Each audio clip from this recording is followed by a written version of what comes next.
പാകിസ്ഥാന്റെ 2 പോർ വിമാനങ്ങൾ, 2 fighter ജെറ്റുകൾ India വെടിവെച്ച് വീഴ്ത്തിയിട്ടുണ്ട്. ഫൈറ്റർ ജെറ്റുകളിലുള്ള 2 പൈലറ്റുമാർക്കായി തെരച്ചിൽ ജമ്മു കശ്മീർ പോലീസും CRPF-ഉം ഇന്ത്യൻ സൈന്യവും ചേർന്ന് തെരച്ചിൽ ആരംഭിച്ചിട്ടുണ്ട് എന്നാണ് ലഭിക്കുന്ന വിവരം. നിർണായകമായ ഒരു ദിവസമാണ് ഇന്ന് ഓപ്പറേഷൻ സിന്ദൂറിനെ സംബന്ധിച്ച്.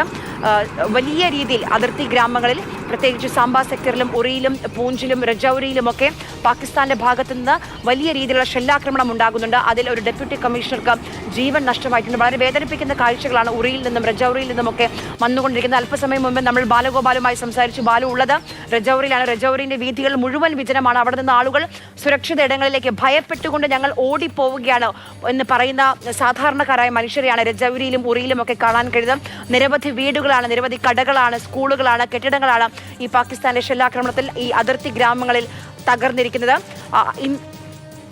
നേരത്തെ ഞാൻ പറഞ്ഞ പാകിസ്ഥാന്റെ ഷെല്ലാക്രമണത്തിൽ കൊല്ലപ്പെട്ട ഡെപ്യൂട്ടി കമ്മീഷണർ രാജ്കുമാർ ഥാപ്പയുടെ ദൃശ്യമാണിത്.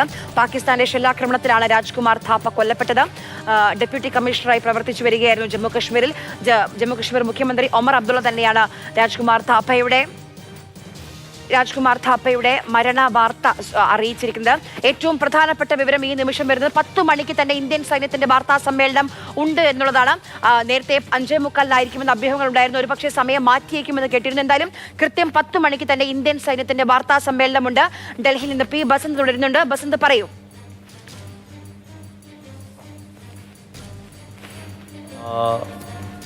ആര്യ, ഇപ്പോൾ ഔദ്യോഗികമായിട്ട് തന്നെ വാർത്താ സമ്മേളനം ഉണ്ട് എന്നുള്ള കാര്യം ഇപ്പോൾ വ്യക്തമാക്കിയിട്ടുണ്ട്. അതായത് വിദേശ മന്ത്രാലയവും പ്രതിരോധ മന്ത്രാലയവും സംയുക്തമായിട്ടായിരിക്കും വാർത്താ സമ്മേളനം നടത്തുക എന്നുള്ള വിവരമാണ് വരുന്നത്. അതായത് ഇന്നലെ രാത്രി ഉണ്ടായ സംഭവവികാസങ്ങൾ, ഇന്ന് പുലർച്ചെ ഉണ്ടായ സംഭവവികാസങ്ങളൊക്കെ തന്നെ ഇക്കാര്യത്തിൽ ഒരു സ്ഥിരീകരണം, വ്യക്തത വരുത്തുന്നതിന് വേണ്ടിയുള്ള വാർത്താ സമ്മേളനമായിരിക്കും.